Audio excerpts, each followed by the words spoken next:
할머니, 당분간 경로당 나오지 마세요. 단 한 곡의 노래도 부르지 못하고 경로당에서 출입금지를 당한 68살 박지영 씨. 조작된 영상 하나로 하루아침에 동네 진상 할머니가 되어버렸습니다. 하지만 며느리가 파헤친 경로당 회계장부 속 충격적인 횡령 증거와 CCTV 원본에 담긴 반전의 진실이 모든 것을 뒤바꿔 놓았습니다. 과연 그날 노래교실에서 진짜로 무슨 일이 벌어졌을까요? 68년 인생 처음으로 당당하게 맞선 할머니의 통쾌한 역전극이 지금 시작됩니다. 사연 시작 전 구독 버튼 꾹 눌러주세요. 매일 속 시원한 이야기를 들려드릴게요. 오늘의 사연 시작합니다. 화요일 밤 저는 옷장 앞에 서서 내일 입고 갈 옷을 골랐습니다. 남색 블라우스에 회색 치마 그리고 작은 진주 목걸이까지. 거울 앞에서 옷을 대어보며 혼자 중얼거렸습니다. 이 정도면 괜찮겠지? 68살이 된 지금 저에게 남은 유일한 기대는 동네 경로당의 수요일 노래교실 뿐이었습니다. 남편을 떠나보내고 아들을 시집 보낸 후 텅 빈 집에서 보내는 엿새와는 달리 수요일만큼은 살아있는 기분이 들었습니다. 수요일 아침 7시 알람이 울리기도 전에 눈이 떠졌습니다. 세수를 하고 머리를 단정히 빗었습니다. 화장대 앞에 앉아 연한 파우더를 바르고 입술에 옅은 핑크색 립스틱을 발랐습니다. 오늘은 무슨 노래를 부를까? 거울 속 제 모습을 보며 작은 미소를 지었습니다. 주름은 깊어졌지만 노래교실에 갈 생각을 하니 눈가에 생기가 돌았습니다. 현관문을 나서니 9월의 선선한 바람이 뺨을 스쳤습니다. 경로당까지 걸어가는 20분 동안 길가에서 만나는 동네 아주머니들과 인사를 나눴습니다. 지영 씨, 오늘도 노래교실 가시나 봐요. 즐거워 보이시네요. 네, 즐거운 수요일이네요. 김 여사님도 좋은 하루 보내세요. 발걸음이 평소보다 가벼웠습니다. 6개월 전 처음 노래교실에 갔을 때의 떨림이 아직도 생생했습니다. 그때는 아무것도 몰랐습니다. 경로당에도 보이지 않는 서열이 있고 누가 어느 자리에 앉고 누가 먼저 노래를 부르는지도 다 정해져 있다는 것을요. 경로당 건물이 보였습니다. 2층 건물의 낡은 외벽에는 동경로당이라는 간판이 걸려 있었습니다. 입구 옆 게시판에는 각종 공지사항과 건강체조 안내문이 빼곡히 붙어 있었습니다. 1층 현관문을 밀고 들어가니 미선 씨가 반갑게 맞아주었습니다. 지영 어르신, 오늘도 일찍 오셨네요. 미선 씨는 30대 초반의 경로당 사회복지사였습니다. 항상 밝은 미소로 어르신들을 맞이했지만 저는 가끔 그 미소 뒤에 숨은 의무감 같은 것을 느꼈습니다. 다른 어르신들보다 늦게 오면 혼나잖아요. 저는 웃으며 대답했지만 실제로는 혼나는 게 아니라 눈치를 보게 되는 것이었습니다. 누가 언제 왔는지, 누가 어느 자리에 앉는지 모든 것이 암묵적인 규칙으로 정해져 있었습니다. 괜찮으시면 2층 강당에서 기다리세요. 곧 다른 어르신들도 오실 거예요. 2층으로 올라가는 계단은 좁고 가팔랐습니다.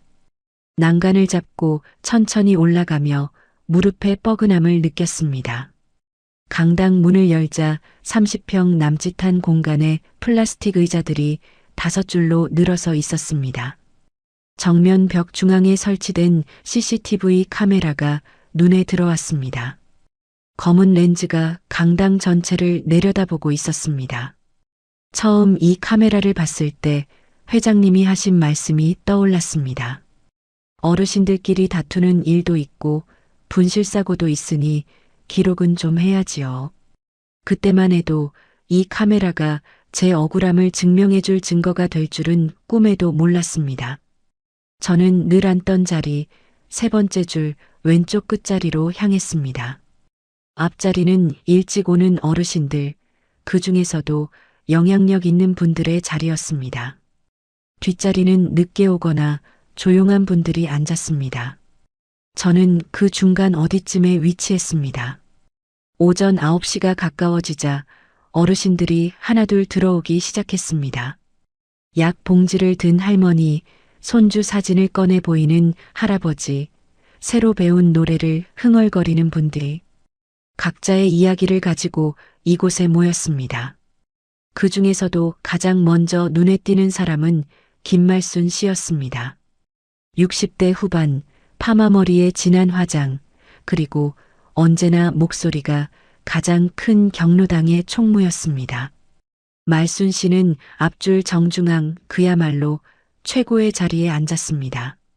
마치 이곳의 주인처럼 들어오는 어르신들을 일일이 확인하며 인사를 받았습니다. 오늘 날씨가 좀 쌀쌀하네요. 감기 조심하세요. 김어르신, 혈압약은 잊지 말고 드세요. 친절한 말이지만 어딘가 권위적인 느낌이 있었습니다. 말순 씨가 저를 보더니 시계를 힐끗 보며 말했습니다. 지영 씨, 일찍 오셨네요. 네, 집에서 할 일도 없고 해서요. 말순 씨의 표정에 미묘한 변화가 스쳤습니다. 마치 제가 너무 적극적인 것이 못마땅하다는 듯한 기색이었습니다. 제 옆자리에 박영자 할머니가 앉았습니다. 70대 초반의 영자 할머니는 항상 조용하고 눈치가 빨랐습니다. 영자 할머니가 귀에 대고 작은 목소리로 속삭였습니다. 말순이가 요즘 부쩍 까칠해졌어. 뭔가 신경 쓸 일이 있나 봐. 저는 고개만 살짝 끄덕였습니다. 이런 말을 크게 하면 안 된다는 것을 알고 있었습니다. 말순 씨가 손에 든 종이를 펼치며 큰 소리로 말했습니다. 오늘 노래 순서를 정해야겠어요. 지영 씨, 몇 곡 부르실 거예요? 한 곡만 부르겠습니다. 저는 최대한 부드럽게 대답했습니다. 사실 노래를 잘 부르지도 못했고 많이 부를 생각도 없었습니다. 그저 사람들과 함께 있다는 느낌, 박수를 받고 따라 부를 수 있다는 것만으로도 충분했습니다. 그래요, 한 곡이면 되겠네요. 말순 씨가 순서표에 뭔가를 적었습니다. 저는 그 종이가 어떻게 되어 있는지 궁금했지만 멀어서 잘 보이지 않았습니다. 강사 선생님이 들어오셨습니다. 50대 중반의 단정한 여성으로 주 1회 노래교실을 담당하셨습니다. 안녕하세요, 어르신들. 오늘도 건강하게 한 곡씩 불러볼까요? 어르신들에게서 박수와 함께 네 하는 대답이 터져 나왔습니다. 저도 따라서 박수를 쳤습니다. 이 순간만큼은 모든 걱정을 잊고 순수하게 즐거웠습니다. 강사님이 피아노 앞에 앉으며 말씀하셨습니다. 오늘은 어떤 순서로 부르실까요? 말순 씨가 벌떡 일어났습니다. 강사님, 제가 노래 부를 순서표를 준비했습니다. 종이를 강사님께 건네며 설명했습니다. 그 순간 저는 아무것도 모르고 있었습니다. 그 순서표에 숨겨진 비밀을, 그리고 앞으로 제가 겪게 될 일들을 말입니다. 강당 안은 따뜻한 오전 햇살로 가득했고 어르신들의 기대에 찬 표정들이 보였습니다. 저는 평소처럼 중간쯤에서 제 차례를 기다릴 생각이었습니다. 하지만 그날 모든 것이 바뀌기 시작했습니다. 강사님이 말순 씨로부터 순서표를 받아들었습니다. 그 종이를 펼쳐보는 강사님의 표정이 잠깐 굳어지는 것을 저는 놓치지 않았습니다. 하지만 곧 다시 미소를 지으며 고개를 끄덕였습니다. 네, 그럼 이 순서대로 진행하겠습니다. 말순 씨가 만족스러운 표정으로 자리에 앉았습니다. 저는 손을 들어 조심스럽게 물었습니다. 저 순서를 한번 볼 수 있을까요? 곧 불러드릴 테니까 기다리세요. 말순 씨의 대답은 차가웠습니다. 주변 어르신들의 시선이 저에게 쏠렸습니다. 왜 굳이 순서를 확인하려 하는지 의아해하는 눈빛들이었습니다. 그때 말순 씨가 순서표를 제 앞에 펼쳐 놓았습니다. 그렇게 궁금하시면 보세요. 종이 위에 빼곡히 적힌 이름들을 보고 저는 깜짝 놀랐습니다. 맨 위쪽에는 회장 최동만 씨의 부인 김현숙 할머니의 이름이 적혀 있었습니다. 그 아래로는 자녀가 잘 산다고 소문난 어르신들, 경로당에 물품을 자주 후원하는 분들의 이름이 차례로 나열되어 있었습니다. 제 이름은 한참 아래쪽에 있었습니다. 그것도 맨 마지막에서 몇 번째 위치에 말입니다. 지난주에도 거의 맨 마지막이었는데 오늘은 중간쯤에 하면 안 될까요? 제가 조심스럽게 말하자 말순 씨의 입꼬리가 삐딱하게 올라갔습니다. 지영 씨가 뭘 몰라서 그런데 여기에도 순서가 있어요. 말순 씨의 목소리가 한 옥타브 높아졌습니다.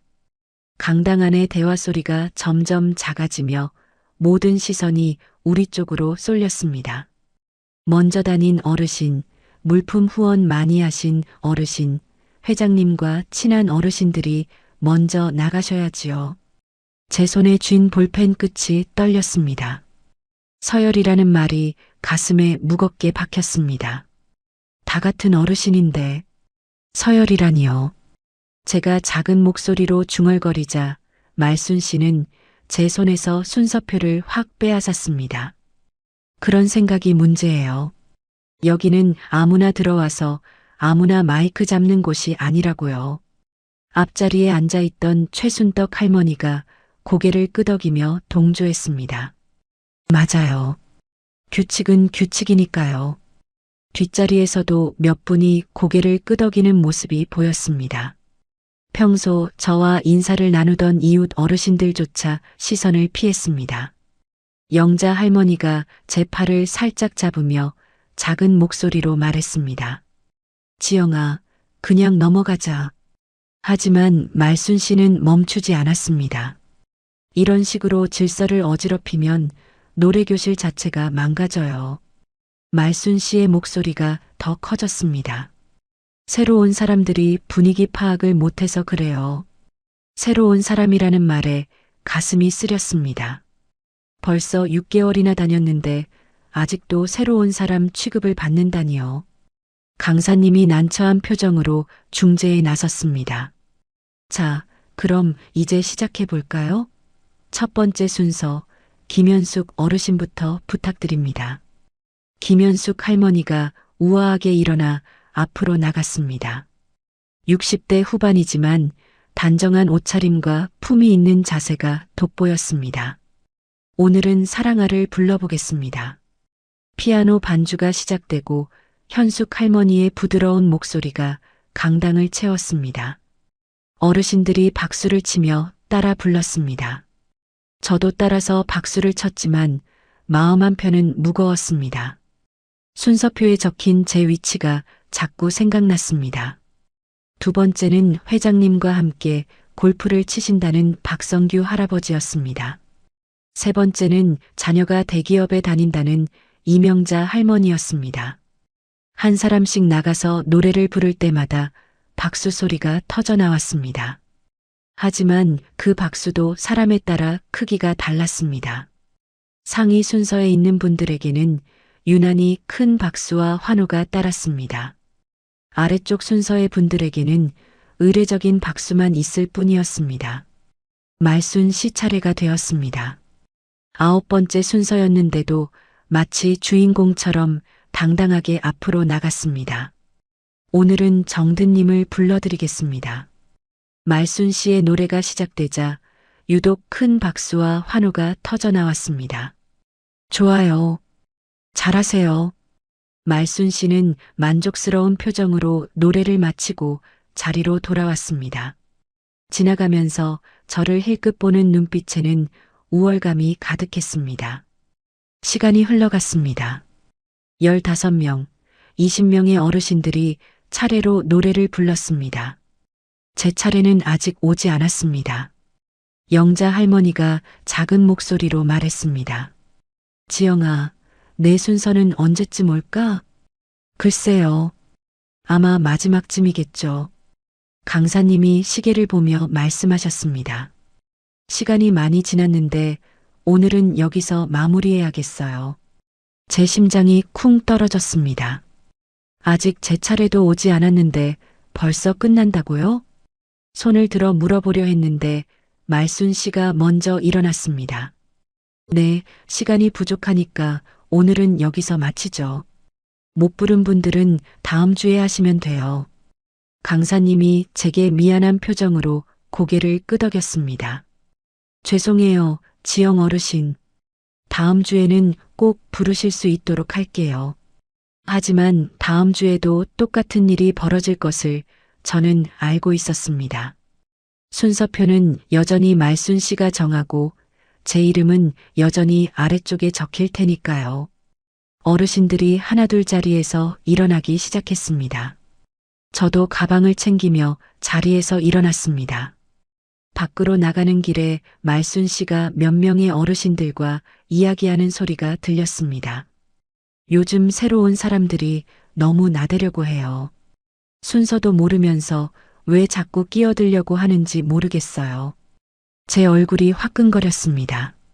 새로운 사람, 나대는 사람이라는 말이 저를 향한 것임을 알 수 있었습니다. 경로당을 나와 집으로 향하는 길, 손에 쥔 가방끈이 축축했습니다. 모르는 사이 손에 땀이 나 있었습니다. 노래 한 곡 부르는 게 그렇게 어려운 일인가? 혼자 중얼거리며 걸었습니다. 6개월 동안 다녔지만 아직도 제대로 된 대접을 받지 못하고 있었습니다. 집에 도착해 현관문을 열고 들어섰습니다. 조용한 거실에 혼자 서 있으니 더욱 쓸쓸했습니다. 소파에 앉아 오늘 있었던 일을 되돌아봤습니다. 말순 씨의 차가운 시선, 다른 어르신들의 외면, 그리고 결국 부르지 못한 노래. 나이 먹으면 원래 다들 까칠해지는 거겠지. 스스로를 달래려 했지만 마음 한구석이 시원하지 않았습니다. 무언가 잘못되었다는 느낌을 지울 수 없었습니다. 하지만 그때의 저는 몰랐습니다. 이것이 단지 시작에 불과하다는 것을, 그리고 앞으로 훨씬 더 큰 시련이 기다리고 있다는 것을 말입니다. 그로부터 한 주가 지났습니다. 월요일부터 화요일까지 저는 집에서 혼자 시간을 보냈습니다. 텔레비전을 보고 책을 읽고 가끔 동네 마트에 장을 보러 나가는 것이 전부였습니다. 화요일 밤 다시 옷을 골라놓으며 생각했습니다. 이번 주에는 노래를 부를 수 있겠지? 지난주의 일은 잊으려 했지만 자꾸만 마음 한구석에서 되살아났습니다. 말순 씨의 차가운 시선과 다른 어르신들의 외면이 아직도 선명했습니다. 수요일 아침 하늘에서 부슬부슬 비가 내리고 있었습니다. 우산을 챙겨서 평소보다 10분 일찍 집을 나섰습니다. 지난주처럼 순서를 놓치고 싶지 않았습니다. 경로당에 도착했을 때는 이미 많은 어르신들이 와 계셨습니다. 1층에서 우산을 털고 2층으로 올라갔습니다. 강당 문을 열자 앞자리는 벌써 다 차 있었고 뒤쪽 의자 몇 개만 비어 있었습니다. 평소 제가 앉던 자리도 이미 다른 분이 앉아 계셨습니다. 어쩔 수 없이 뒤에서 두 번째 줄 맨 끝자리에 앉았습니다. 말순 씨는 앞줄 정중앙에 앉아 사람들 앞에서 큰 소리로 이야기하고 있었습니다. 요즘 물가가 많이 올라서 경로당 운영이 빠듯해요. 주변 어르신들이 걱정스러운 표정으로 고개를 끄덕였습니다. 그래도 제가 개인적으로 여기저기 알아봐서 생필품도 후원받고 부족한 건 제가 사서 갖다 드리고 있어요. 박수 소리가 터져 나왔습니다. 말순이가 애쓴다, 애써. 고맙다, 정말. 저는 뒤쪽에서 그 광경을 바라보며 이상한 느낌이 들었습니다. 경로당 벽에 붙은 안내문에는 분명히 노인복지기금 및 구청 지원으로 운영됩니다라고 적혀 있었는데 마치 말순 씨 개인이 운영하는 것처럼 들렸습니다. 옆에 앉은 최순떡 할머니가 작은 목소리로 말했습니다. 말순이가 애쓰고 있으니까 우리도 협조해야지요. 강사님이 들어오시고 노래교실이 시작되었습니다. 이번에도 말순 씨가 준비한 순서표대로 진행되었습니다. 김현숙 할머니가 첫 번째로 나가서 목포의 눈물을 불렀습니다. 두 번째는 박성규 할아버지, 세 번째는 이명자 할머니 순서였습니다. 한 명씩 나가서 노래를 부를 때마다 저는 언제 제 차례가 올지 기다렸습니다. 뒤쪽에 앉아서 보니 앞자리 어르신들의 표정이 더 잘 보였습니다. 말순 씨는 자신의 차례가 아닐 때도 마치 주최자처럼 행동했습니다. 박수를 이끌고 중간중간 코멘트를 하며 분위기를 주도했습니다. 10명, 15명의 어르신들이 차례로 노래를 부르고 자리로 돌아갔습니다. 시간이 흘러감에 따라 제 마음은 더욱 조급해졌습니다. 말순 씨가 일어나서 진주 아리랑을 열창했습니다. 평소보다 더 큰 박수와 환호가 터져 나왔습니다. 말순 씨는 만족스러운 표정으로 고개를 끄덕이며 자리로 돌아갔습니다. 몇 곡이 더 지나간 후 강사님이 다음 순서를 확인했습니다. 다음은 박지영 어르신 준비해 주세요. 드디어 제 이름이 불렸습니다. 가슴이 두근거리며 자리에서 일어났습니다. 네. 마이크 쪽으로 걸어가면서 무슨 노래를 부를지 생각했습니다. 애모라는 노래를 부르고 싶었습니다. 가사를 다 외우고 있는 노래였습니다. 그런데 그 순간이었습니다. 뒤에서 갑자기 누군가가 제 어깨를 강하게 밀었습니다. 몸이 앞으로 크게 휘청거렸습니다. 앞쪽 의자 모서리에 무릎이 부딪혔고 순간적으로 날카로운 통증이 다리를 타고 올라왔습니다. 어디서 새치기를 해요? 말순 씨의 큰 목소리가 강당 전체에 울렸습니다. 뒤돌아보니 말순 씨가 양팔을 벌린 채 서 있었습니다. 얼굴에는 분노의 표정이 가득했습니다. 강당 안의 모든 시선이 저에게 쏠렸습니다. 어떤 분은 놀라서 어머하고 탄성을 내뱉었고 어떤 분은 무슨 일인지 파악하려고 목을 길게 빼고 있었습니다. 지금 다 보셨죠? 순서가 정해져 있다니까요. 말순 씨의 목소리가 더욱 커졌습니다. 새로운 사람이 왜 남의 순번에 끼어들어요? 저는 황급히 손사래를 쳤습니다. 아니에요. 강사님이 제 이름을 불러서. 그런데 말순 씨는 제 말을 끝까지 듣지 않았습니다. 카메라로 찍어요, 카메라. 뒤쪽에 앉아있던 김철수 할아버지가 휴대폰을 꺼냈습니다. 화면을 저쪽으로 향하더니 녹화 버튼을 눌렀습니다. 다른 몇 명도 따라서 휴대폰을 꺼내기 시작했습니다. 이렇게 질서를 어지럽히면 안 되죠. 말순 씨가 카메라를 향해 말했습니다. 우리 경로당 분위기가 망가지잖아요. 강사님이 당황하며 중재하려 했습니다. 잠깐만요. 제가 분명히 박지영 어르신 이름을 불렀는데요. 하지만 말순 씨의 큰 목소리에 묻혀 잘 들리지 않았습니다. 이런 분은 경로당에서 좀 조치를 해야 해요. 진짜로. 평소 저와 친하게 지내던 영자 할머니마저 고개를 돌려 저와 눈을 마주치지 않으려 했습니다. 이 모습이 제게는 가장 큰 충격으로 다가왔습니다. 김철수 할아버지가 휴대폰으로 저를 찍으면서 말했습니다. 이런 일은 기록해둬야 해. 제 얼굴이 화끈거렸습니다. 온몸이 떨렸습니다. 무릎의 통증보다 마음의 상처가 더 컸습니다. 강사님이 다가와서 조용히 말씀하셨습니다. 오늘은 이만 자리로 돌아가세요. 다음에 기회가 있을 거예요. 저는 고개를 끄덕이고 자리로 돌아갔습니다. 앉는 순간 다리가 후들거렸습니다. 무릎을 부딪힌 곳이 욱신거렸습니다. 노래교실은 그렇게 끝났습니다. 어르신들이 하나둘 자리에서 일어나기 시작했습니다. 저도 가방을 챙기며 일어났는데 말순 씨가 몇 명의 어르신들에게 말하는 소리가 들렸습니다. 정말 가관이네요. 순서도 모르면서 왜 자꾸 끼어들려고 하는지. 앞으로 더 주의해야겠어요. 김철수 할아버지도 거들었습니다.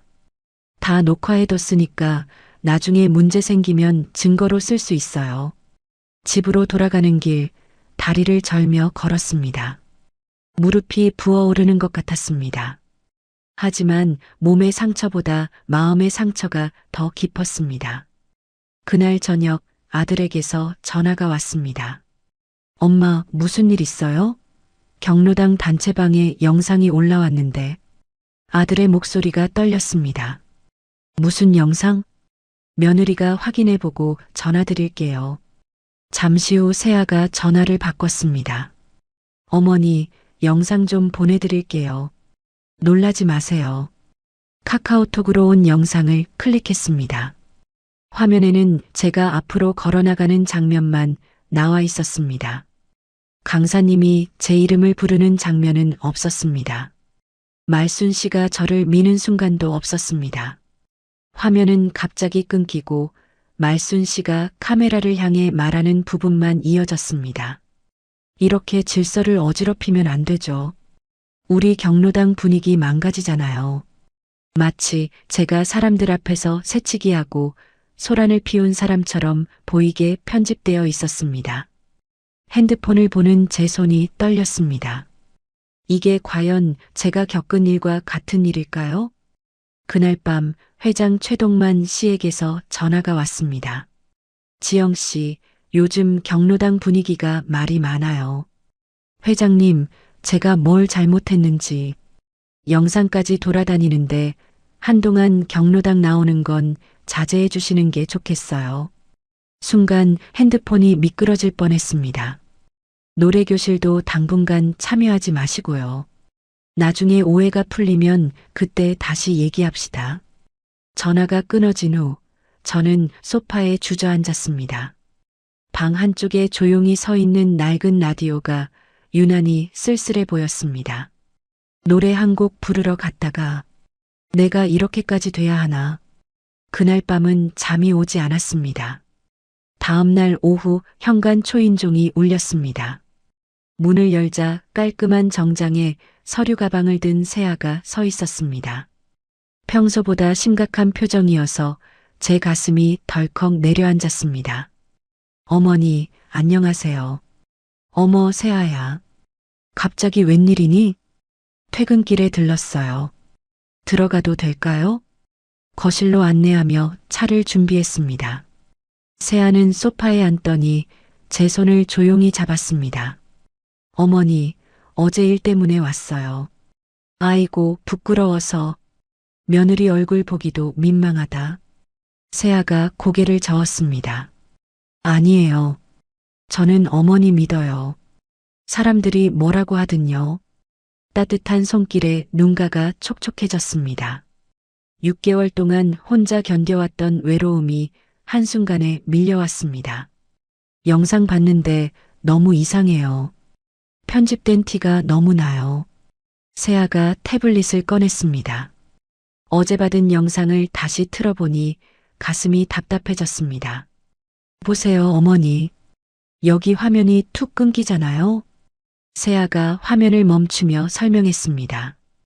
원래 이렇게 자연스럽게 넘어가지 않아요. 그리고 어머니가 앞으로 걸어나가기 전에 강사님이 마이크를 들고 고개를 끄덕이는 장면이 있어야 정상이에요. 그런 걸 어떻게 알아? 대학에서 법학 전공했잖아요. 회사에서도 이런 일 담당하고 있고요. 그제야 며느리가 이런 일의 전문가라는 걸 깨달았습니다. 근데 CCTV도 있다면서요? 경로당에. 세아의 눈빛이 날카롭게 변했습니다. 네, 정면 벽 중앙에 작게 달려 있어요. 그럼 원본 영상이 있다는 거네요. 누가 핸드폰으로 찍은 것도 원본이 있겠지만 CCTV에는 그날 전체 상황이 다 들어가 있겠죠. 세아가 태블릿을 접으며 자리에서 일어났습니다. 어머니, 그냥 참고 넘어가실 거예요? 뭘? 나 같은 늙은이가. 어머니. 세아의 목소리가 단호했습니다. 지금 뒤로 물러서시면요. 앞으로 어디서든 누가 어머니를 억울하게 만들어도 에이, 저분 원래 그런 일 있어 이렇게 소문날 거예요. 가슴이 찔렸습니다. 그 말이 맞았습니다. 어머니, 이건 어머니 개인의 문제가 아니에요. 다른 어르신들도 똑같은 일을 당할 수 있어요. 그래도 나이 먹어서 무슨 남편 아저씨 돌아가시고 혼자 사시면서 늘 작아지려고만 하셨잖아요. 이번엔 좀 달라야 하지 않을까요? 세아의 말에 마음 깊숙한 곳이 울렸습니다. 하고 싶다. 내가 뭘 그렇게 잘못했는지 나도 알고 싶다. 좋아요. 그럼 제가 같이 가볼게요. 저 이런 일 좀 해봤거든요. 며칠 후 동네 구청 노인복지과를 찾았습니다. 세아가 미리 알아본 덕분에 쉽게 찾을 수 있었습니다. 담당 직원이 난처한 표정을 지었습니다. CCTV 영상이요? 그게 쉽지 않은데. 세아가 준비해온 서류를 꺼내 보였습니다. 정보공개법 제5조에 의거해서 정식으로 요청드립니다. 경로당은 구청 지원금으로 운영되는 공식 시설이잖아요. 직원의 표정이 달라졌습니다. 아, 그렇다면 검토해 볼 수 있겠네요. 시간이 좀 걸릴 수 있어요. 얼마나 걸릴까요? 2주 정도는 봐야겠어요. 시민의 알 권리와 관련된 사안이니까 빠른 처리 부탁드려요. 세아의 정중하지만 단호한 말투에 직원이 고개를 끄덕였습니다. 집으로 돌아오는 길에 세아가 휴대폰을 보며 말했습니다. 어머니, 경로당 회계보고 자료도 한번 봐야겠어요. 그런 것도 볼 수 있어? 공공기관에서 지원하는 시설이니까 투명하게 공개되어야 해요. 세아가 휴대폰 화면을 보여주었습니다. 보세요. 말순 씨가 회계 보고할 때 자꾸 김말순 총무 주선으로 물품 후원 이런 식으로 적혀 있어요. 그게 이상한 거야?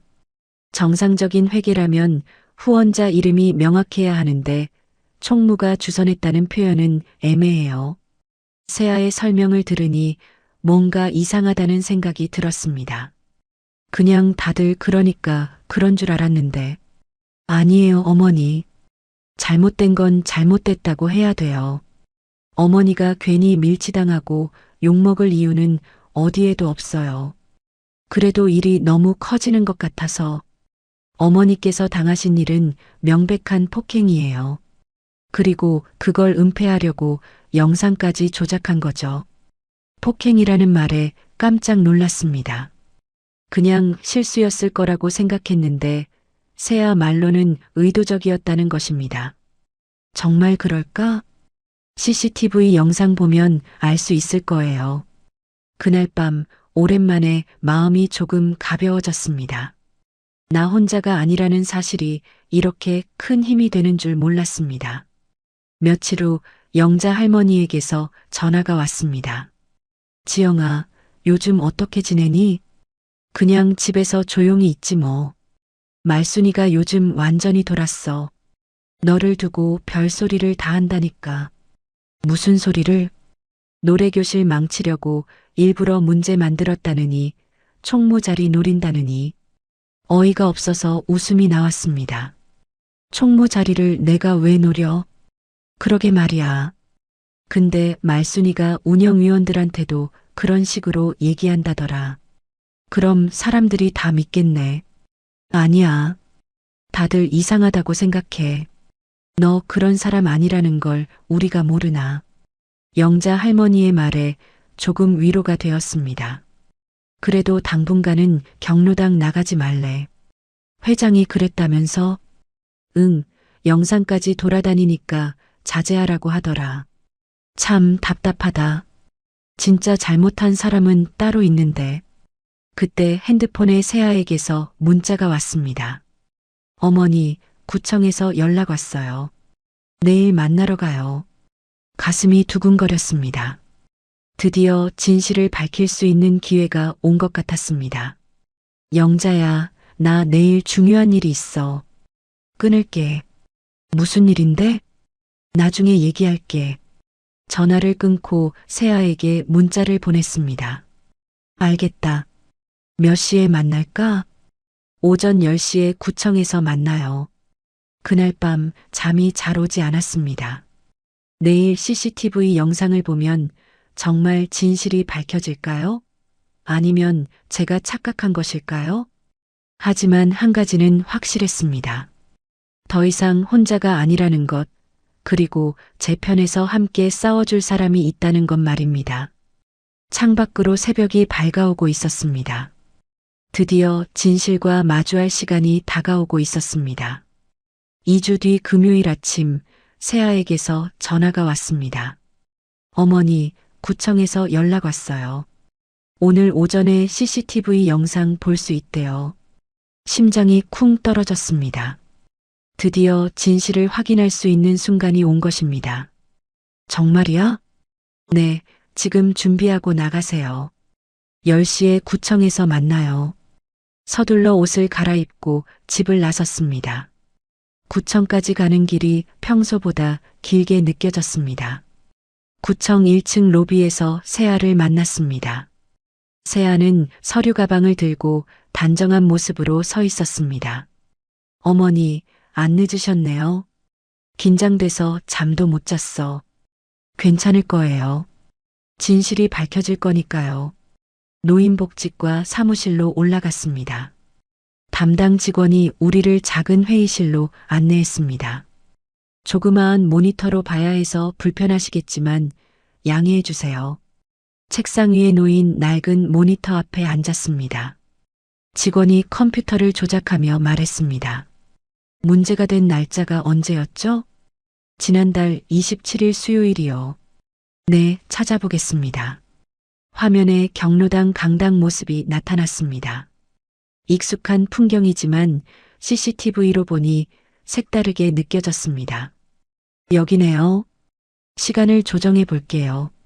직원이 빠르게 영상을 넘기며 해당 시간을 찾았습니다.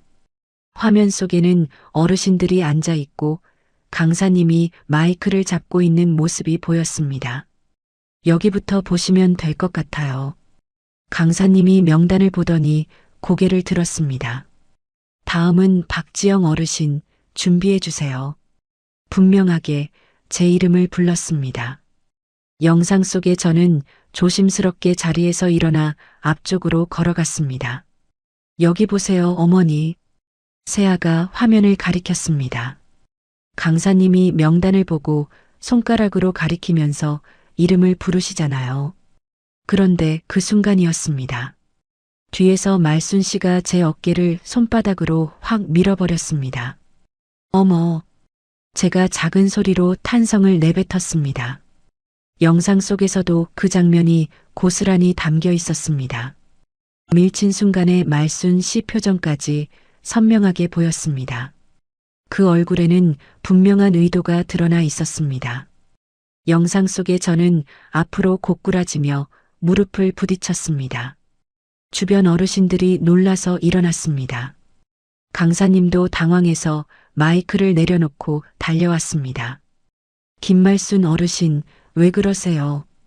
강사님의 목소리가 CCTV에도 작게 잡혔습니다. 구청 직원도 놀란 표정으로 중얼거렸습니다. 어머나, 이렇게 명확하게 나올 줄 몰랐네요. 조금 뒤 화면에서 말순 씨가 정면 벽에 CCTV를 힐끗 보는 모습이 나왔습니다.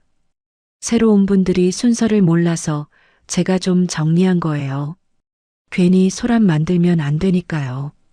거짓말이었습니다. 강사님이 분명히 제 이름을 불렀는데도 그런 말을 하고 있었습니다. 특히 이 부분 보세요.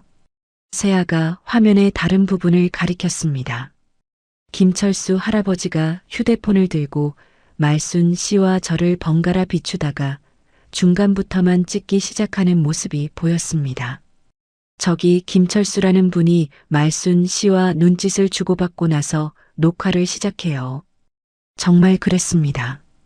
말순 씨가 김철수 할아버지를 보며 고개를 끄덕이더니 그때부터 녹화가 시작된 것입니다. 이건 우발적인 게 아니라 계획적이었네요. 직원이 난처한 듯 기침을 했습니다. 상황이 꽤 다르게 보이는군요. 세아가 바로 말했습니다. 이 영상 파일로 받을 수 있나요? 어머니 명의로 공식 민원을 넣고 싶거든요. 네, 정당한 요청이니까 처리해 드릴게요. 그리고 혹시 다른 각도에서 찍힌 영상도 있나요? 한 대만 설치되어 있어서 영상을 몇 번 더 돌려봤습니다. 볼 때마다 새로운 사실이 드러났습니다. 말순 씨가 제 순서 직전에 미리 자리에서 일어나 뒤로 이동한 것도 확인됐습니다. 계획적이었다는 증거였습니다. 이 정도면 민사는 물론이고 형사 고발도 가능한 사안 같은데요. 세아의 말에 저는 당황했습니다. 형사 고발까지? 어머니, 이건 단순한 실수가 아니에요. 의도적인 폭행이고 그걸 숨기려고 영상까지 조작한 거거든요. 일이 이렇게 커질 줄 몰랐습니다. 하지만 동시에 제가 잘못하지 않았다는 사실이 명확해져서 시원했습니다. 구청에서 나와 집으로 돌아오는 길에 세아가 말했습니다. 어머니, 이제 어떻게 하실 거예요? 솔직히 잘 모르겠어. 이런 일은 처음이라. 경로당 운영위원회에 정식으로 문제 제기하는 방법도 있어요. 그러면 더 시끄러워지지 않을까? 지금도 충분히 시끄러워졌잖아요. 어머니만 나쁜 사람 되고. 맞는 말이었습니다. 집에 도착해서 CCTV 영상 파일을 다시 봤습니다. 컴퓨터 화면으로 보니 더 선명했습니다. 세아가 경로당 회계 자료를 분석한 결과도 보여줬습니다. 어머니, 말순 씨가 개인 카드로 생필품 사고 그걸 경로당 후원으로 처리한 증거가 여기 있어요. 정말?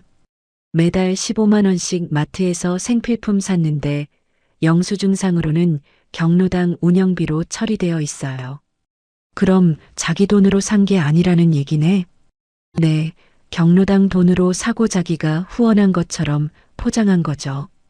그제야 말순 씨가 왜 그렇게 권위적으로 행동했는지 이해가 됐습니다. 생필품을 경로당 운영비로 사고 그걸 마치 자기가 후원한 것처럼 포장한 거네요. 그렇게 해서 경로당에서 영향력을 키운 거예요. 화가 났습니다. 진짜 잘못한 사람은 따로 있는데 저만 나쁜 사람이 된 상황이 억울했습니다. 세아야, 나 이제 어떻게 해야 할까? 어머니 마음대로 하세요. 제가 도와드릴게요. 잘못한 사람이 머리 숙여야지. 내가 왜 숨어 지내야 해? 그 순간 제 안에서 무언가가 달라졌습니다. 더 이상 참고만 살 수는 없다는 생각이 들었습니다. 세아야, 경로당에 정식으로 얘기해보자. 정말요? 응, 내가 잘못한 게 아닌데 왜 내가 숨어야 해? 사실이 뭔지 밝혀야지. 세아의 얼굴에 미소가 번졌습니다. 좋아요, 어머니. 그럼 내일부터 준비하죠. 그날 밤 오랜만에 속이 시원했습니다. 드디어 진실과 마주할 준비가 되었습니다. 2주 뒤 금요일 아침 세아에게서 전화가 왔습니다. 어머니, 구청에서 연락 왔어요. 오늘 오전에 CCTV 영상 볼 수 있대요. 심장이 쿵 떨어졌습니다. 드디어 진실을 확인할 수 있는 순간이 온 것입니다. 정말이야? 네, 지금 준비하고 나가세요. 10시에 구청에서 만나요. 서둘러 옷을 갈아입고 집을 나섰습니다. 구청까지 가는 길이 평소보다 길게 느껴졌습니다. 구청 1층 로비에서 세아를 만났습니다. 세아는 서류 가방을 들고 단정한 모습으로 서 있었습니다. 어머니, 안 늦으셨네요. 긴장돼서 잠도 못 잤어. 괜찮을 거예요. 진실이 밝혀질 거니까요. 노인복지과 사무실로 올라갔습니다. 담당 직원이 우리를 작은 회의실로 안내했습니다. 조그마한 모니터로 봐야 해서 불편하시겠지만 양해해 주세요. 책상 위에 놓인 낡은 모니터 앞에 앉았습니다. 직원이 컴퓨터를 조작하며 말했습니다. 문제가 된 날짜가 언제였죠? 지난달 27일 수요일이요. 네, 찾아보겠습니다. 화면에 경로당 강당 모습이 나타났습니다. 익숙한 풍경이지만 CCTV로 보니 색다르게 느껴졌습니다. 여기네요. 시간을 조정해 볼게요. 직원이 빠르게 영상을 넘기며 해당 시간을 찾았습니다. 화면 속에는 어르신들이 앉아 있고 강사님이 마이크를 잡고 있는 모습이 보였습니다. 여기부터 보시면 될 것 같아요. 강사님이 명단을 보더니 고개를 들었습니다. 다음은 박지영 어르신 준비해 주세요. 분명하게 제 이름을 불렀습니다. 영상 속에 저는 조심스럽게 자리에서 일어나 앞쪽으로 걸어갔습니다. 여기 보세요, 어머니. 세아가 화면을 가리켰습니다. 강사님이 명단을 보고 손가락으로 가리키면서 이름을 부르시잖아요. 그런데 그 순간이었습니다. 뒤에서 말순 씨가 제 어깨를 손바닥으로 확 밀어버렸습니다. 어머, 제가 작은 소리로 탄성을 내뱉었습니다. 영상 속에서도 그 장면이 고스란히 담겨 있었습니다. 밀친 순간의 말순 씨 표정까지 선명하게 보였습니다. 그 얼굴에는 분명한 의도가 드러나 있었습니다. 영상 속에 저는 앞으로 고꾸라지며 무릎을 부딪혔습니다. 주변 어르신들이 놀라서 일어났습니다. 강사님도 당황해서 마이크를 내려놓고 달려왔습니다. 김말순 어르신, 왜 그러세요? 강사님의 목소리가 CCTV에도 작게 잡혔습니다. 구청 직원도 놀란 표정으로 중얼거렸습니다. 어머나, 이렇게 명확하게 나올 줄 몰랐네요. 조금 뒤 화면에서 말순 씨가 정면 벽에 CCTV를 힐끗 보는 모습이 나왔습니다. 새로 온 분들이 순서를 몰라서 제가 좀 정리한 거예요. 괜히 소란 만들면 안 되니까요. 거짓말이었습니다. 강사님이 분명히 제 이름을 불렀는데도 그런 말을 하고 있었습니다. 특히 이 부분 보세요. 세아가 화면의 다른 부분을 가리켰습니다. 김철수 할아버지가 휴대폰을 들고 말순 씨와 저를 번갈아 비추다가 중간부터만 찍기 시작하는 모습이 보였습니다. 저기 김철수라는 분이 말순 씨와 눈짓을 주고받고 나서 녹화를 시작해요. 정말 그랬습니다. 말순 씨가 김철수 할아버지를 보며 고개를 끄덕이더니 그때부터 녹화가 시작된 것입니다. 이건 우발적인 게 아니라 계획적이었네요. 직원이 난처한 듯 기침을 했습니다. 상황이 꽤 다르게 보이는군요. 세아가 바로 말했습니다.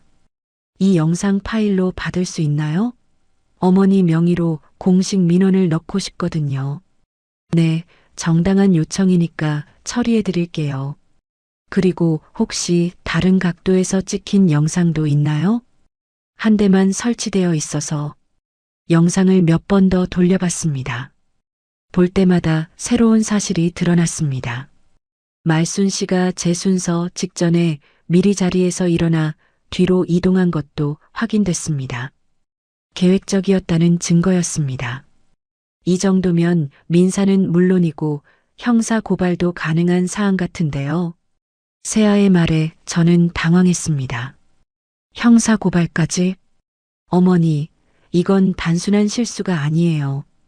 의도적인 폭행이고 그걸 숨기려고 영상까지 조작한 거거든요. 일이 이렇게 커질 줄 몰랐습니다. 하지만 동시에 제가 잘못하지 않았다는 사실이 명확해져서 시원했습니다. 구청에서 나와 집으로 돌아오는 길에 세아가 말했습니다. 어머니, 이제 어떻게 하실 거예요? 솔직히 잘 모르겠어. 이런 일은 처음이라. 경로당 운영위원회에 정식으로 문제 제기하는 방법도 있어요. 그러면 더 시끄러워지지 않을까? 지금도 충분히 시끄러워졌잖아요. 어머니만 나쁜 사람 되고.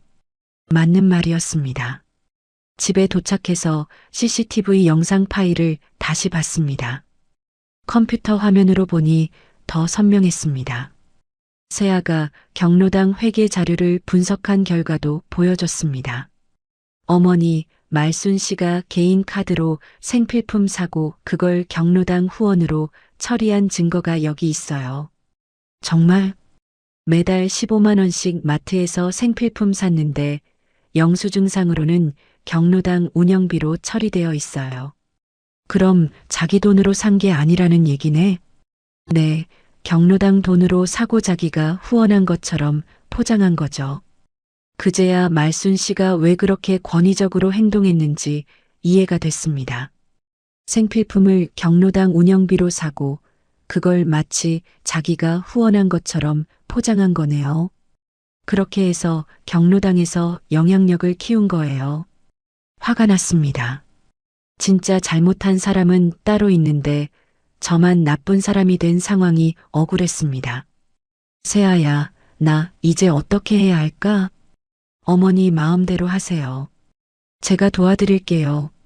잘못한 사람이 머리 숙여야지. 내가 왜 숨어 지내야 해? 그 순간 제 안에서 무언가가 달라졌습니다. 더 이상 참고만 살 수는 없다는 생각이 들었습니다. 세아야, 경로당에 정식으로 얘기해보자. 정말요? 응, 내가 잘못한 게 아닌데 왜 내가 숨어야 해? 사실이 뭔지 밝혀야지. 세아의 얼굴에 미소가 번졌습니다.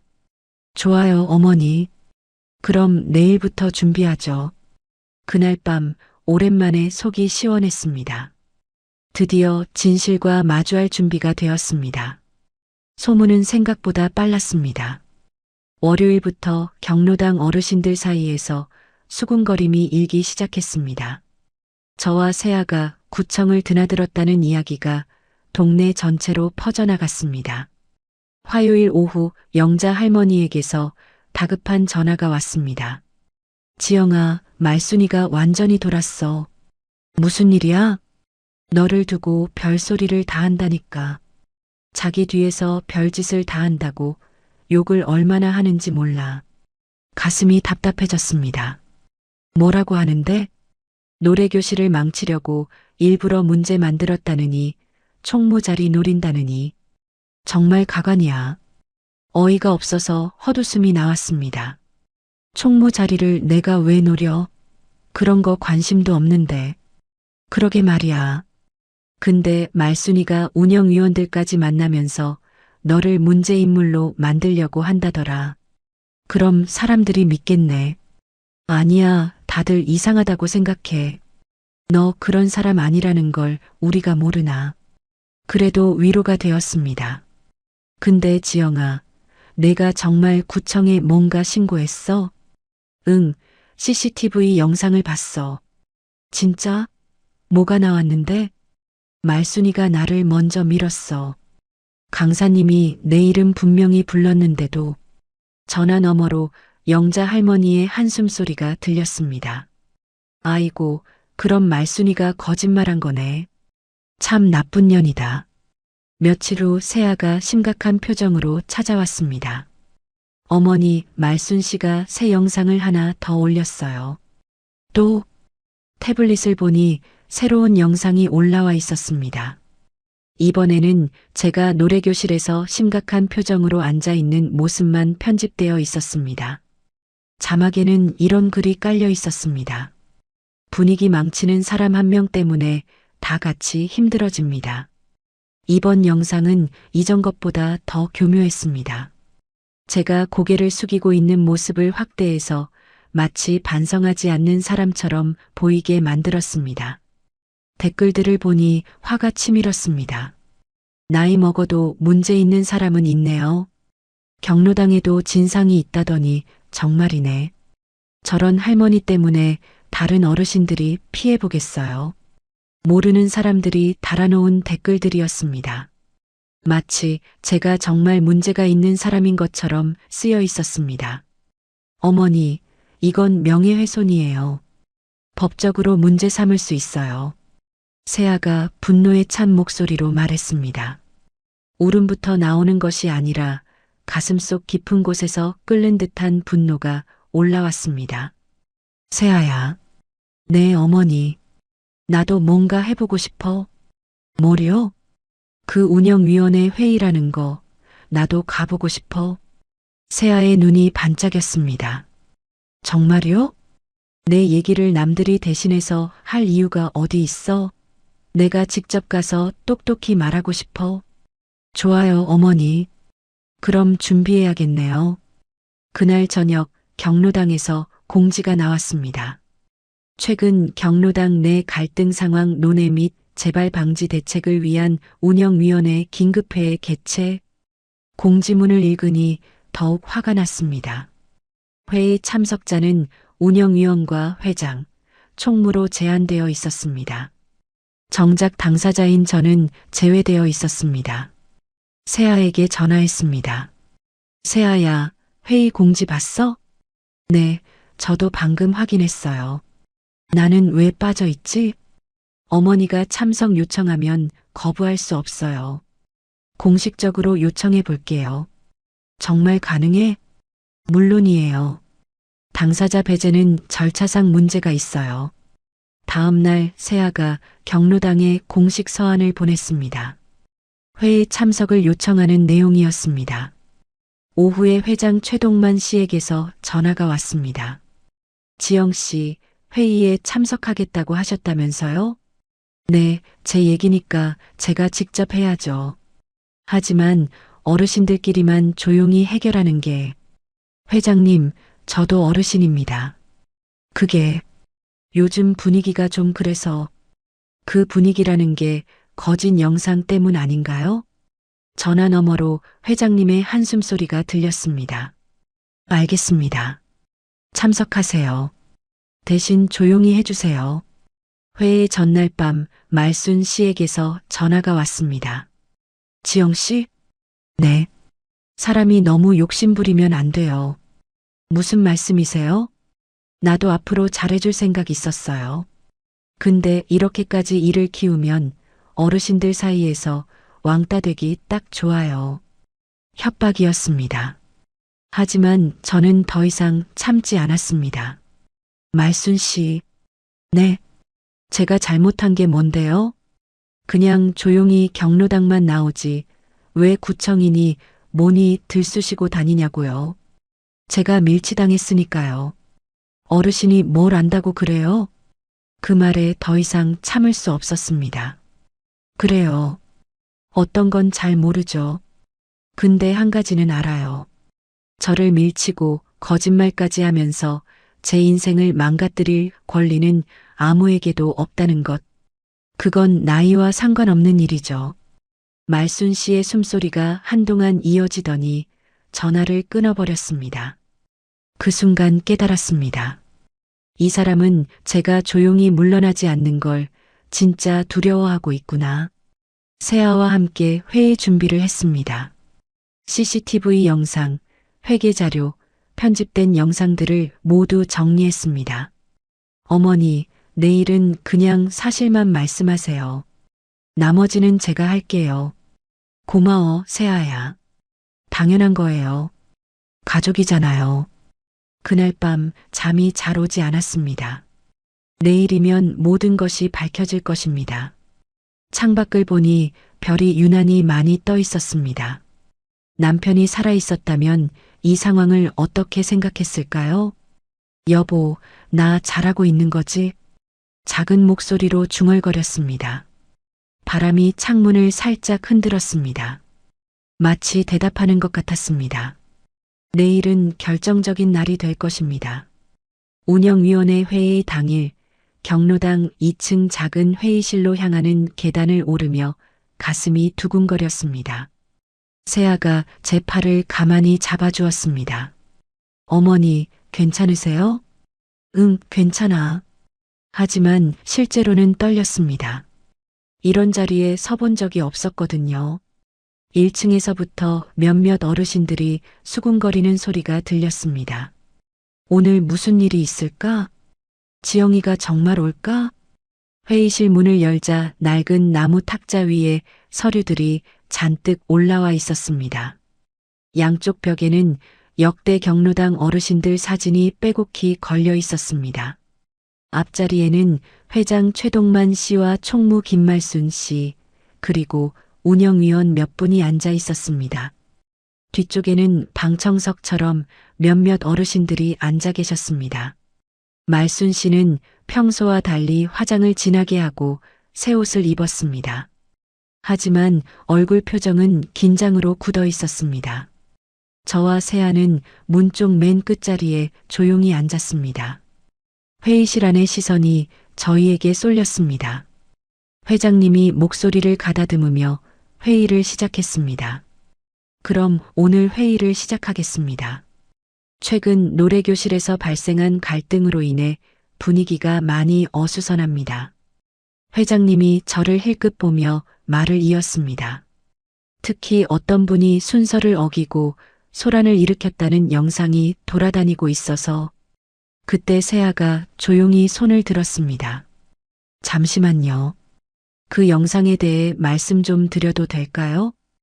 회장님이 살짝 난감한 표정을 지었습니다.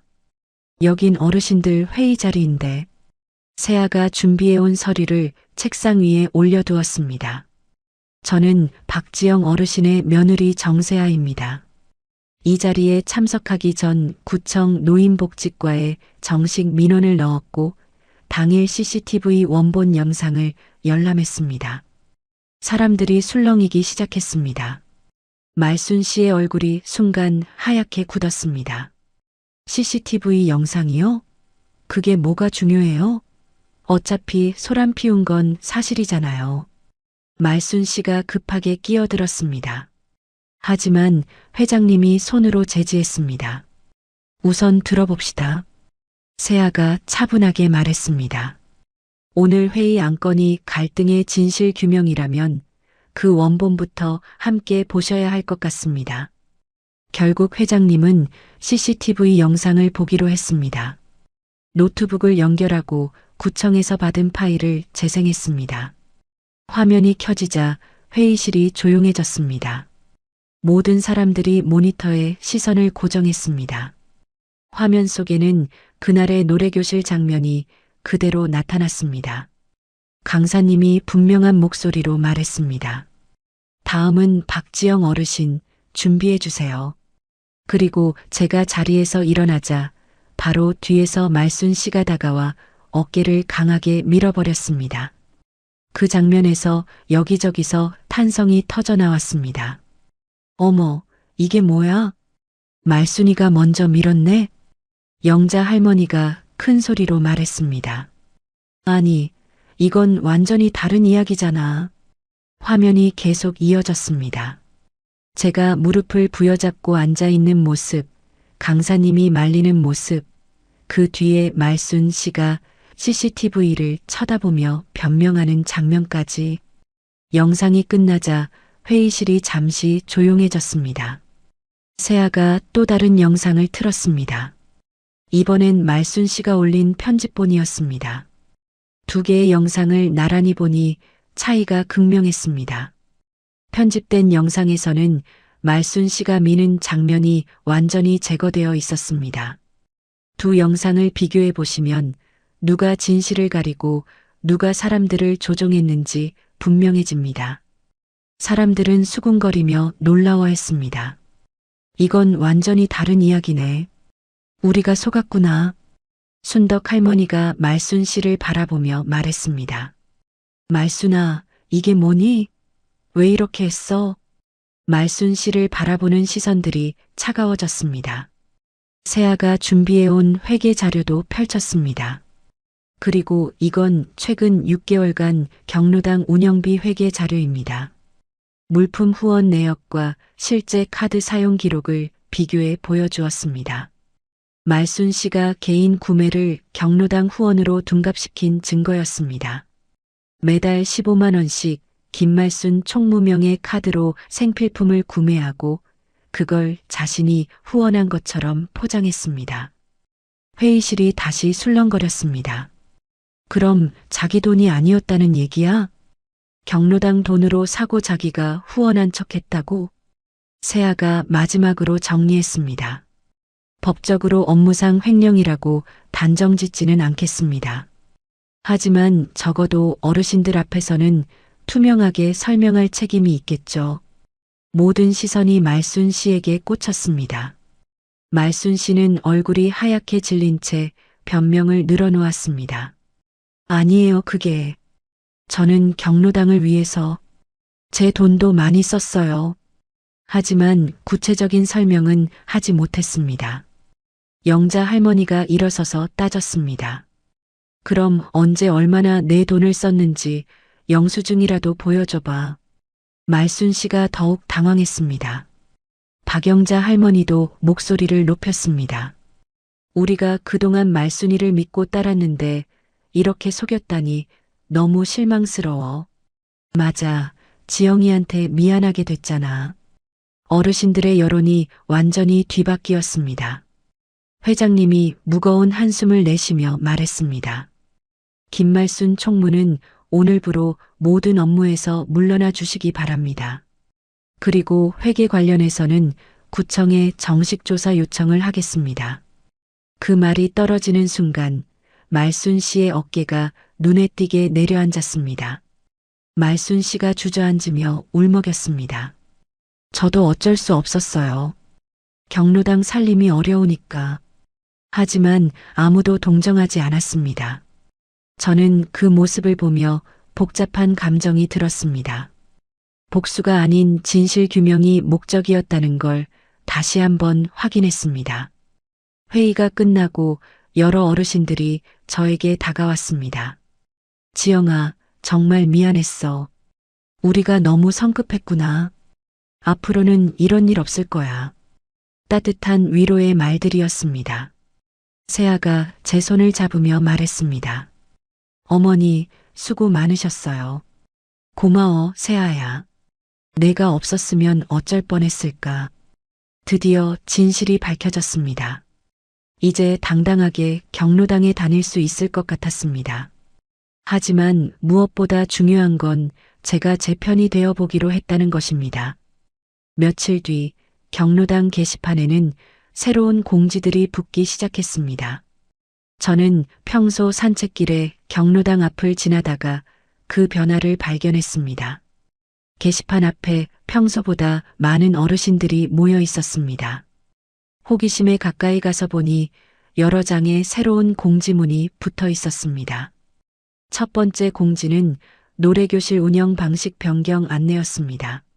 앞으로 노래 순서는 추첨제로 진행합니다. 서열이나 특정 기준에 의한 순서 배정은 폐지합니다. 두 번째는 회계 투명성 강화 방안이었습니다. 경로당 회계 내역을 매 분기별로 전체 어르신께 공개하며 모든 지출에 대한 영수증을 비치합니다. 세 번째는 운영 방식 개선 공지였습니다. 특정 인물이 모든 권한을 쥐는 구조에서 벗어나 운영위원회 분담제로 전환합니다. 마지막에는 작은 종이 한 장이 더 붙어 있었습니다. 박지영 어르신께 지난 오해에 대해 진심으로 사과드립니다. 마이너스 경로당 운영위원 일동. 그 종이를 보는 순간 손이 살짝 떨렸습니다. 복잡한 감정이 밀려왔습니다. 분노보다는 안도감이 더 컸습니다. 이제야 제 억울함이 풀린 것 같았습니다. 영자 할머니가 뒤에서 다가왔습니다. 지영아, 공지 봤어? 응, 방금 봤어. 이제 좀 공평해졌네. 너 덕분이야. 내 덕분이 아니라 잘못된 걸 바로잡은 거지. 그래도 내가 용기 내지 않았으면 계속 그대로였을 거야. 순덕 할머니도 다가와서 말했습니다. 지영아, 미안했어. 우리가 너무 성급하게 판단했구나. 괜찮아요. 이제 다 지난 일이에요. 앞으로는 이런 일 없을 거야. 우리가 더 주의할게. 따뜻한 위로의 말들이 계속 이어졌습니다. 수요일 오랜만에 노래교실에 갔습니다. 문을 열고 들어가자 여러 시선이 저에게 쏠렸습니다. 하지만 이번에는 따가운 시선이 아니었습니다. 강사님이 반갑게 맞아주었습니다. 지영 어르신 오셨어요. 정말 오랜만이에요. 네, 그동안 못 와서 죄송했어요. 무슨 말씀이세요? 어르신 덕분에 여기도 정리가 한번 제대로 됐죠. 강사님이 미소를 지으며 말을 이었습니다. 앞으로는 누구도 밀치지 않는 노래교실이 될 거예요. 그 말을 듣는 순간 가슴이 뜨거워졌습니다. 예전에 저를 피하던 어르신들이 하나둘 다가와서 인사를 건넸습니다. 지영아, 미안했어. 우리가 잘못 생각했구나. 앞으로 잘 지내자. 영자 할머니는 제 손을 꼭 잡으며 말했습니다. 내가 용감해서 우리가 편해졌어. 고마워. 강당 정면에는 새로운 추첨함이 놓여 있었습니다. 노래 순서를 정하는 투명한 플라스틱 통이었습니다. 자, 그럼 오늘부터 새로운 방식으로 해보겠습니다. 모두 번호를 뽑아주세요. 저도 손을 넣어 작은 공 하나를 꺼냈습니다. 5번이 적혀 있었습니다.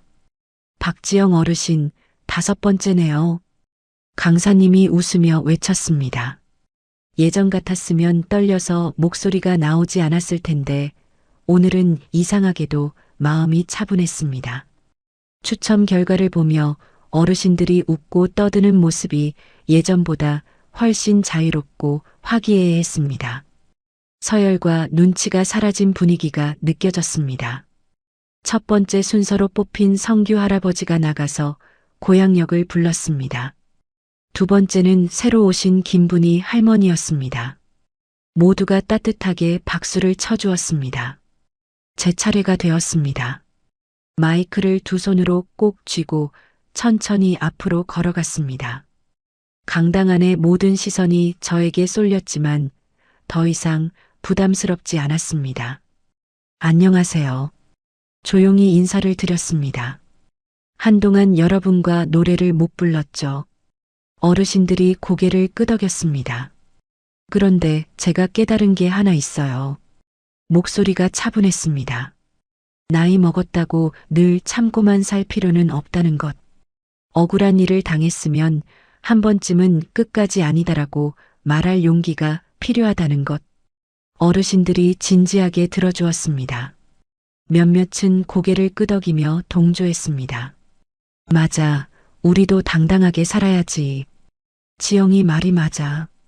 그래서 오늘은 저를 위해 한 곡, 그리고 여기 계신 모든 분들을 위해 한 곡 부르겠습니다. 제가 선택한 곡은 진실이었습니다. 자신의 상황과 닮아 있는 가사 때문이었습니다. 어르신들도 그 의미를 이해하며 조용히 들어주었습니다. 피아노 반주가 시작되었습니다. 진실이 뭔지 알고 싶었네. 첫 소절을 부르는 순간 저는 더 이상 밀쳐지는 사람이 아님을 느꼈습니다. 내가 나를 지킨 날을 떠올리며 눈을 감고 노래를 이어갔습니다. 노래하는 제 목소리는 예전보다 단단했습니다. 어르신들의 박수와 환호도 진심으로 느껴졌습니다. 노래가 끝나자 큰 박수가 터져 나왔습니다. 잘했어, 지영아. 목소리가 좋아졌네. 문 옆 한켠을 보니 세아가 조용히 서서 저를 바라보고 있었습니다. 언제 왔는지 모르겠지만 세아의 눈에는 자랑스러운 빛이 가득했습니다. 눈이 마주치자 아무 말 없이 서로 고개를 끄덕였습니다. 세아도 저에게 무한한 고마움을 표하는 표정이었습니다. 노래가 끝나고 자리로 돌아가며 예전 같았으면 눈치를 봤을 텐데 이제는 당당하게 사람들과 눈을 맞출 수 있었습니다. 노래 교실이 끝나고 집으로 돌아가는 길에 몇몇 어르신들이 저와 함께 걸었습니다. 지영아, 앞으로는 서로 도우며 지내자. 그래, 우리 나이에 뭘 그렇게 따지고 살아. 이제 정말 편해졌네. 따뜻한 약속들을 나누었습니다. 집에 도착해서 거울을 보니 제 얼굴이 밝아져 있었습니다. 6개월 만에 보는 밝은 표정이었습니다. 세아가 저녁에 찾아왔습니다. 어머니, 오늘 노래교실 어떠셨어요? 정말 좋았어. 오랜만에 마음 편히 노래 불렀어. 다행이에요. 이제 정말 끝난 거네요. 응, 끝났어. 하지만 무엇보다 중요한 건 제 안에서 바뀐 것이었습니다. 세아야, 고마워. 뭐가요? 내가 없었으면 나 혼자서는 절대 못했을 거야. 어머니께서 용기 내셨으니까 가능한 일이었어요. 그날 밤 인생이 끝나는 줄 알았던 나이에 처음으로 내 편이 되어 보기로 했다는 생각이 들었습니다. 세상이 드라마처럼 화려하게 바뀌지는 않았지만 제 안에서는 분명히 하나가 바뀌어 있었습니다. 이제 누가 저를 밀치려 하면 적어도 한 발짝은 버티고 서서 말할 수 있을 것 같았습니다. 그리고 그걸 알아봐 줄 사람이 바로 제 옆에 있다는 사실만으로도 충분했습니다. 창밖으로 달빛이 환하게 비쳐들었습니다. 남편의 사진을 바라보며 작은 목소리로 말했습니다. 여보, 나 이제 좀 달라진 것 같아. 더 이상 작아지려고만 하지 않을 거야. 그날 밤 저는 오랜만에 깊이 잠들었습니다. 꿈속에서도 당당하게 노래를 부르는 제 모습을 보며 미소를 지었습니다. 68살, 새로운 시작이었습니다. 오늘의 사연 여기까지입니다. 68살 박지영 씨의 이야기는 단순한 노래교실 갈등을 넘어 나이 들어서도 자신의 목소리를 찾아가는 용기에 관한 이야기였습니다.